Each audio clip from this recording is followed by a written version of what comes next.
బీర్లా ఎలయ్య పెద్దనా, బీర్లా శంకర్ నేను పెద్ద, మీరే తమ్ముడు చిన్న. ఓకే. నేను స్టార్టింగ్లో కూడా వాస్తవానికి బాల్య వ్యవస్థలోనే చిన్నప్పుడే నాన్న చనిపోవడం జరిగింది. నేను 4th పాస్ అయ్యి 5th వచ్చిన.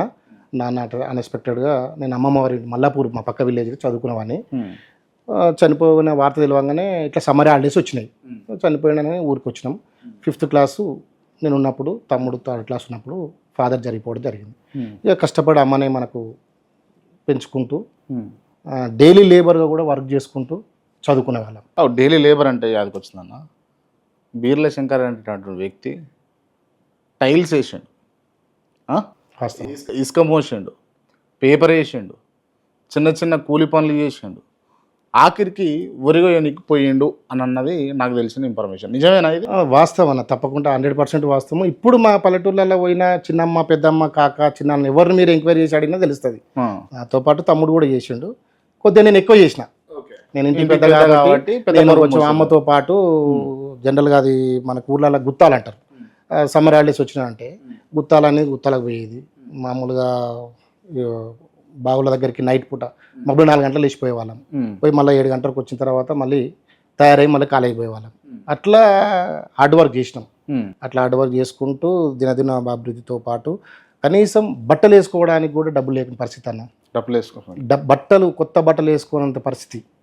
నేను 7th క్లాస్కి వచ్చేంత వరకు కూడా చెప్పులు లేవు. నేను 7th వచ్చిన తర్వాతనే పాయింట్ పట్టించుకున్నాను. ఇది వాస్తవం. ఇప్పుడున్నటువంటి మా సైదాపూర్ గ్రామంలో కానీ చుట్టుముట్టు యాయరిగుట్టలో నేను 6th 10th వరకు న్యూస్ పేపర్ వేసిన.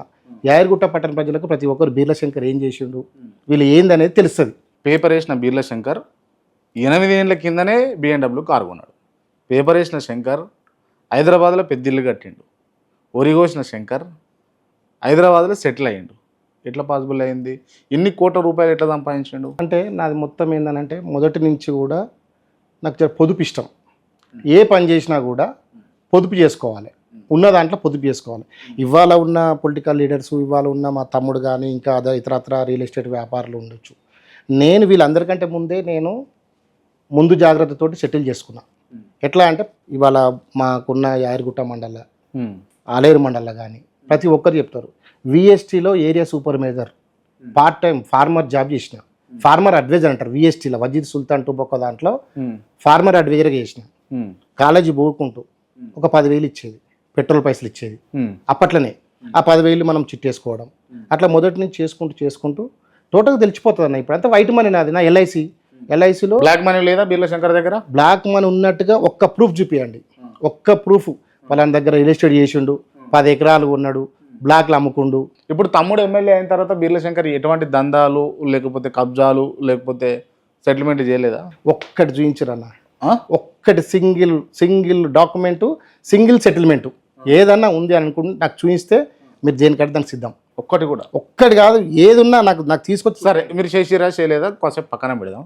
మీ దగ్గరికి వస్తున్నాయో వస్తలేవా? అంటే జనరల్గా ఏమొస్తాయంటే, అన్న మాకు పట్ట కాలేదు, కొంచెం ఎంఆర్ఓకి ఒక మాట్లాడరు, చాలా రోజుల నుంచి సతాయిస్తారు, నాకు అట్లాంటి దాన్ని నేను 100% 200% నేను నా దారి కూడా రానియరు. అంటే ఓపెన్గా చెప్పాలంటే నా దగ్గర రావాలంటే భయపడతాను. ఎట్లాంటి ఏంటంటే ముక్కు చుట్టూ మనిషి నేను. అట్లాంటి తీసుకపోతే శంకర్ చేయడు.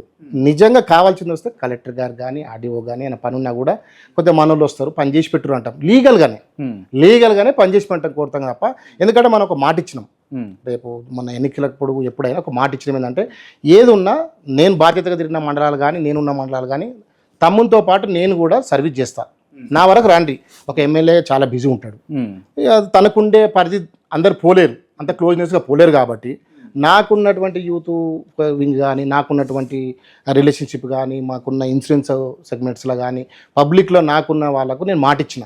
ఆ మాట ప్రకారంగా మీరు కనుక్కోండి. ఇప్పుడు రాజపేట కానీ, మూటకుంట్రు కానీ, ఆత్మకూరు కానీ, గుండాల కానీ, యాయరిగుట్ట కానీ ఎక్కడ ఉన్న దేవస్థానంలో ఒక పార్ట్ టైం జాబ్ పెట్టాలనుకుంటారు.